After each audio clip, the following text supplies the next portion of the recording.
ในวันที่ 14 พฤศจิกายน 2025 กรมสิ่งแวดล้อมได้จัดกองประชุมวิชาการของแขนงการย่อยเวียกงานการเปลี่ยนแปลงของดินฟ้าอากาศและสิ่งแวดล้อมขึ้นที่นครหลวงเวียงจันทน์โดยการเป็นประธานร่วมของท่านรัศมีวรราชรองหัวหน้ากรมสิ่งแวดล้อมท่านอาดามสตาหัวหน้าหน่วยงานสิ่งแวดล้อมองค์การสหประชาชาติเพื่อการพัฒนา UNDP ประจำลาวมีบรรดาผู้ต่างหน้าจากกระทรวงกรมและแขนงการที่เกี่ยวข้องผู้ต่างหน้าจากคู่ร่วมพัฒนาและองค์การจัดตั้งสากลเข้าร่วมท่านรัศมีวรราชมีคำเห็นกล่าวเปิดกองประชุมว่า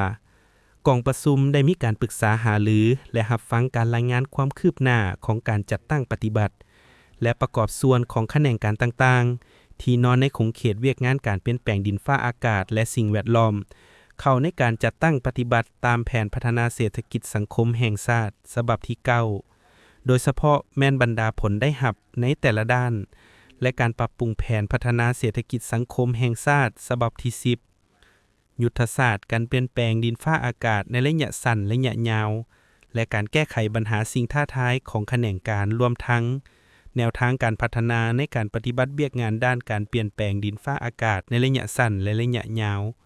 แผนงานอื่นๆที่เป็นบุริมสิทธิ์ที่นอนอยู่ในขงเขตการเปลี่ยนแปลงดินฟ้าอากาศและสิ่งแวดล้อมซึ่งได้รายงานโดยผู้ต่างหน้าจากกระทรวงการเงินกระทรวงกสิกรรมและสิ่งแวดล้อมกระทรวงอุตสาหกรรมและการค้ากระทรวงสาธารณสุขและกระทรวงแรงงานและสวัสดิการสังคมพร้อมนี้ที่ประชุมได้จัดเวทีสนทนาถามตอบเกี่ยวกับนโยบายที่เกี่ยวข้องกับเวียกงานการเปลี่ยนแปลงดินฟ้าอากาศภาคหลุดพรและการปรับตัวที่เสื่อมสารกับบรรดายุทธศาสตร์การเปลี่ยนแปลงดินฟ้าอากาศต่างๆและแผนพัฒนาเศรษฐกิจสังคมฉบับที่9และ10ตื่มอีก